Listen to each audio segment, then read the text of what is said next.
Mashaba delivered his second State of the City address. Johannesburg has been beset with several problems, from land occupations to violent protests and a billing crisis that he promised to resolve within months of being elected.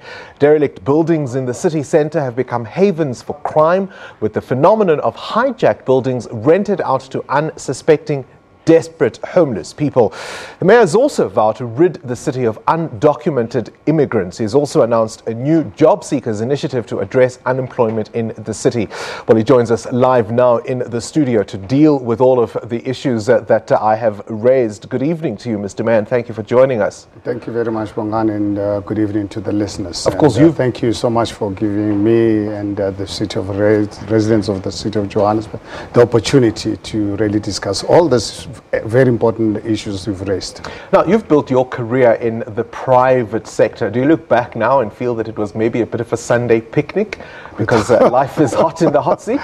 Absolutely. I think I look back at 35 years of my business career. Started business in this country at the age of 22 against all odds. The apartheid government, PW Botha, wanted to determine my destiny, and I decided to go against him. And I thought at the time, and I thought I worked well hard. I spent many days away from home, really worked hard.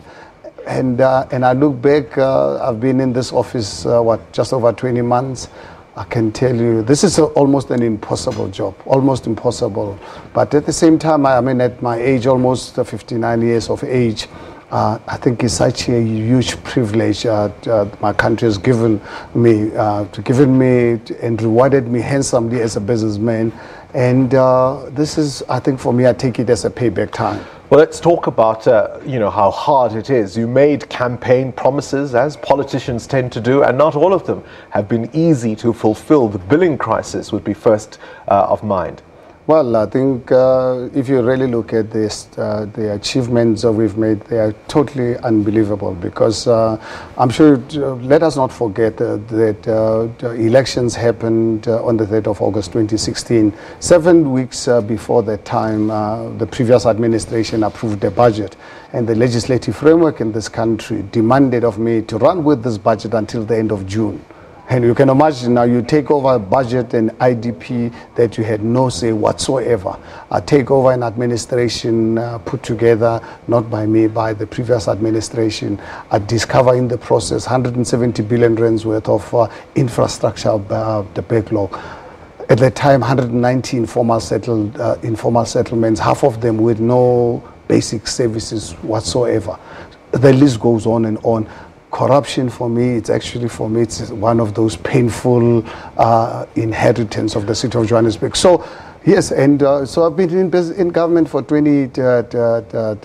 just over 20 months, and now you talk about the billing challenge. Yeah, we'll look at some of these issues, line by line, so to speak. But let's talk about the billing crisis. Why does it still remain a headache? I think, Bongani, if you look at the first report, for the first time in the history of the city of Johannesburg under the new dispensation since 1994, I presented in November, October last year, a report of the level of corruption, and gave the different sectors where the biggest the levels of corruption were. 60% of, at the time, 16 billion rands worth of corruption, 60% of this was happening in the finance department. So it was deliberate way of making sure that people can loot the city's finances without putting our own internal capacity. So senior officials involved in corruption. Our systems, when I took over the administration, our IT system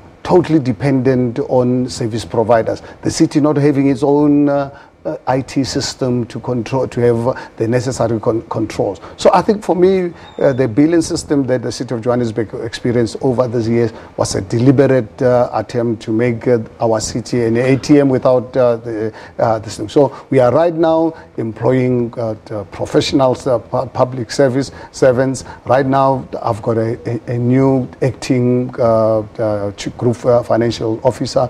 By the end of this month, hopefully I can get council to approve a permanent group CFO. I've separated IT system from group shared services, where I can bring in a qualified IT person internally, so that this capacity I can own it. I don't have to rely on outside service providers. Look, obviously many might have sympathy with the position you found yourself in, having inherited what you are calling a mess, but there are those who said it was a specific campaign promise to deal with this crisis. It remains a crisis. You talk about corruption in the finance department. You've had to remove your own MMC for finance for questions you've raised around allegations that were swirling around him. So all of those issues are things people will point to, and they'll also say that a lot of the action you're taking now is perhaps less about corruption and more of an anti-ANC purge. What do you say to those?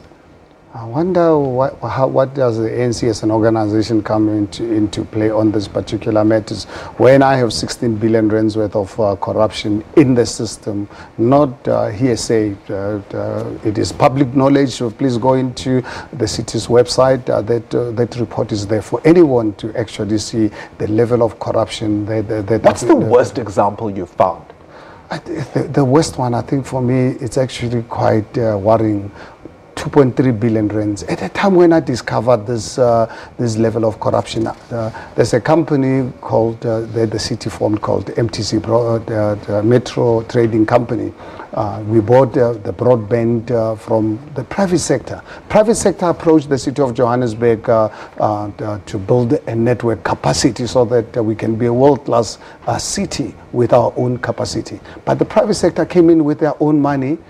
They wanted to build and operate this, and after 15 years, give this entity to the city.